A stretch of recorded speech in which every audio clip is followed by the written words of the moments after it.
Hello， 歡迎大家收看科普醫美新知。Hello， 幹嘛含情脈脈的看着我？為什麼你頭髮會翹起來？因為我這樣才可以接收宇宙的電波。因為我剛剛戴手術帽脫掉，它就翹起來了。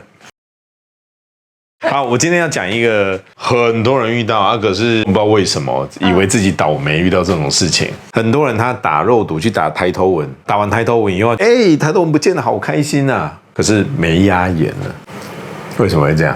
然後你上網查也都查不太到。我今天就跟大家解密這件事情。身為解剖美學的奠基者，我始終堅持解剖分層為基礎，結構力學來設計，安全優先是原則。因為沒效才是最貴，想做要找專業。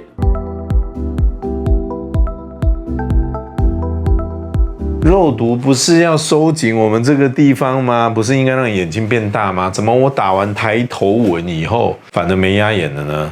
第一個，肉毒的作用，它是放鬆肌肉，因為它放鬆肌肉，所以可能會發生這件事。我們來看一下額頭的構造哈。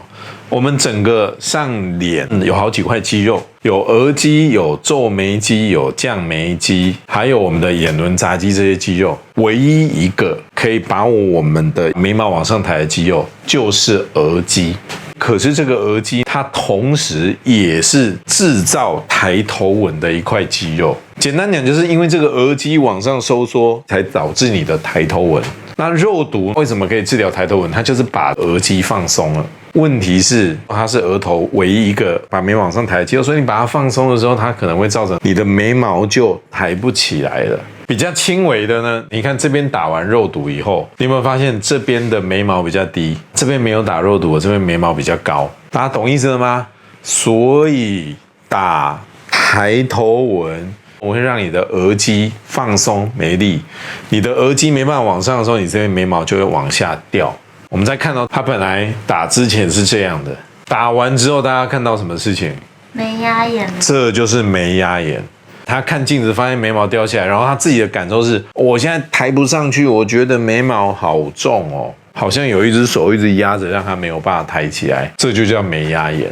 從這裡面我們衍生出了幾件事，我要提醒大家的是，重點來咯，有兩個地方的肉毒是大家要特別注意哈。第一個地方是咬肌，我之前的影片有講過，有一些人打完以後可能會造成他這個地方下垂。另外一個地方就是額頭，因為這一塊肌肉是唯一一個把眉毛上抬的肌肉，把它打掉了，有可能長期下來會讓你眉壓眼更嚴重，所以這要特別注意。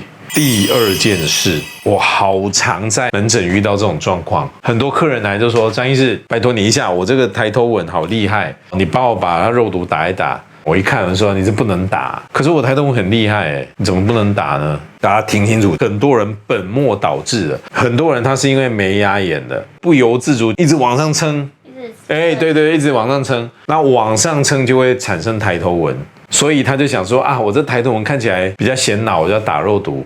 你今天會產生抬頭紋的原因，是因為你的眉毛、你的眼皮下垂，導致你的肌肉忍不住要往上抬，才產生你的抬頭紋。你的因是眉毛、眼皮下垂，才導致了你抬頭紋的果。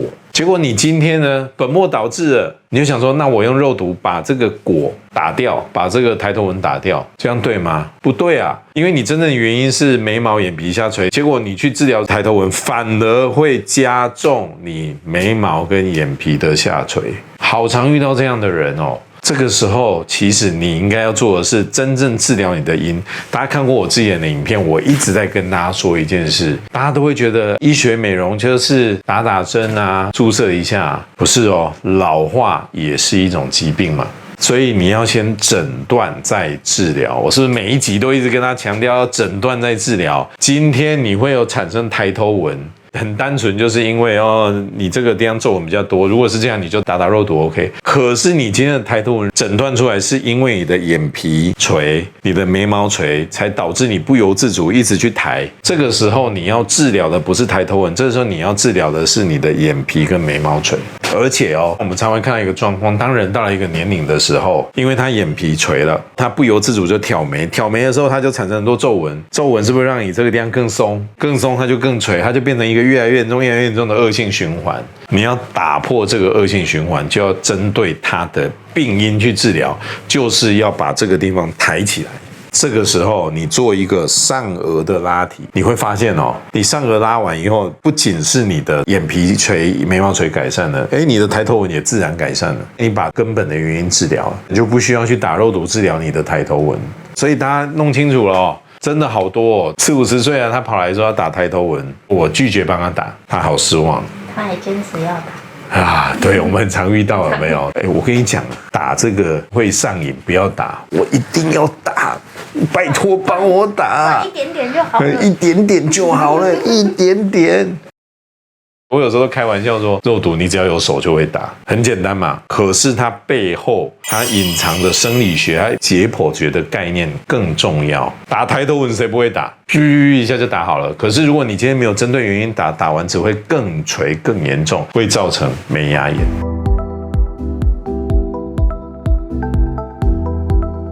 這個時候就會有人說哦，可是張醫師，我才20-30歲而已，為什麼我打完肉毒以後，我也眉壓炎啊？我這裡又沒有鬆。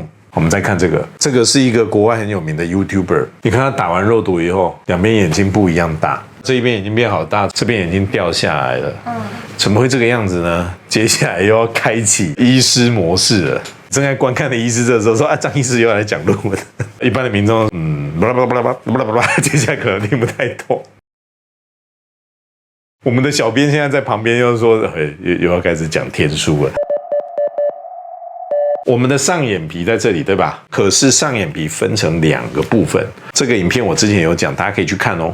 上眼皮分成哪2個部分呢？我們以雙眼皮這個折痕為界限，這個折痕以上的部分呢是上眼皮的上半部，這個折痕以下的部分呢是上眼皮的下半部。來，我們回到這個圖來看哈，這個是雙眼皮的折痕哈，這個折痕以上就是上眼皮的上半部，折痕以下是上眼皮的下半部。為什麼要這樣分呢？來，我們再回來這裡看，你看我這樣拉的時候哈，折痕以上的部分會動，但折痕以下的部分是不會動的哦。所以上眼皮的上半部是由額頭這個地方來決定的，那折痕以下的這一塊眼皮是由什麼東西來動的？我們來看這個圖，折痕以下的這個眼皮呢，它是由這一塊肌肉，這塊肌肉叫做提眼瞼肌。提眼瞼肌，哇，常常聽到這個詞，對吧？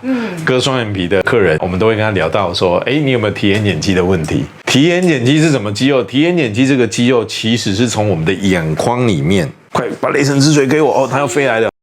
是從我們的眼眶裡面長到我們的上眼皮的一塊肌肉，從眼眶裡面長出來，長到我們上眼皮下半部的一塊肌肉。這個肌肉它是負責把這個眼皮張開閉起來，張開閉起來。所以哦，你看哦，我們現在上眼皮的上半部是不動的。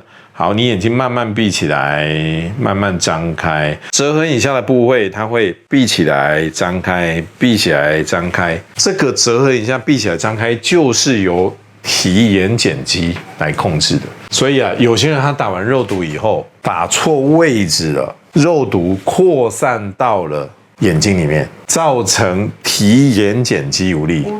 這個雙眼皮的折痕以下的部位，變得眼皮張不太開，眼睛變小了，這個叫做 ptosis， 眼瞼下垂，跟我們說的眉壓眼是不一樣的哦。所以如果你今天去打肉毒，你覺得你眼睛張不太開，第一種狀況是眉壓眼，第二種狀況是眼瞼肌無力，他們的治療方式是不一樣。那這個要怎麼治療呢？有一種青光眼的藥水，滴下去大概10分鐘以後，眼睛就張開了。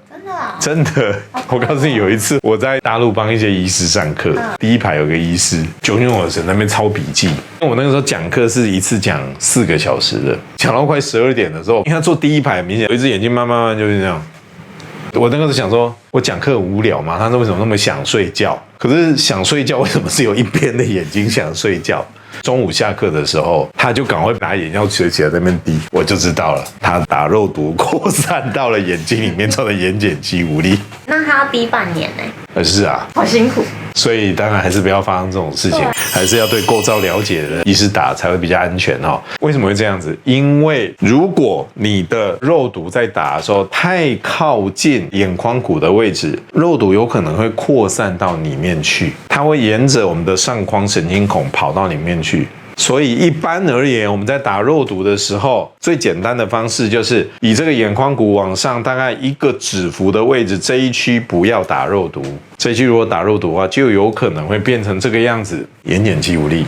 所以我今天跟大家分享了一件事情，就是打肉毒是一個非常簡單的事，但是它後面在構造上也必須非常熟悉。有些人打完肉毒他會沒壓眼，那是因為肉毒把你的額肌放鬆了。所以請各位一定要注意，不要以為肉毒是美容的神器。如果你今天你會產生太多根本原因是因為你眉眼下垂，你要處理的是你的病因，而不是拿個肉毒啪啪啪隨便打，因為打完反而會讓你垂得更嚴重。就像我之前講的一樣，老化你可以認為它也是一種疾病，你要先診斷再治療，不是隨便打一打。那另外呢，如果呢你是打完以後有點像加菲貓，眼睛睜不太開，那可能是你的肉毒跑到了眼球裡面啦。那這個時候你就需要滴这種特別的青光眼藥水了哈。今天的節目會不會太深？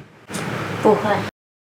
好，如果大家覺得呢，我們的節目對你有幫助的話，歡迎把這個節目也分享給你的朋友。我相信讓他們在變美的路上有很多的幫助。把我們的這個節目分享給你的朋友，跟我們小編講，他會把我這本書的電子檔分享給你們哦。有疑問的話，也歡迎大家私訊我們哦。那最後呢，我們來給大家一個 Q&A 的時間。如果今天你有抬頭紋，就是抬頭紋造成你的困擾，你會做什麼樣的選擇 ？A. 管他的，直接先打肉毒。B. 玻尿酸不是神物嗎？就是填玻尿酸。C. 找專業的醫師先診斷再治療。拜拜。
看了我们今天的影片之後呢，對你是不是很有收穫？你要不要確認一下今天這個影片你到底吸收了多少？趕快來做以下這些題目哦。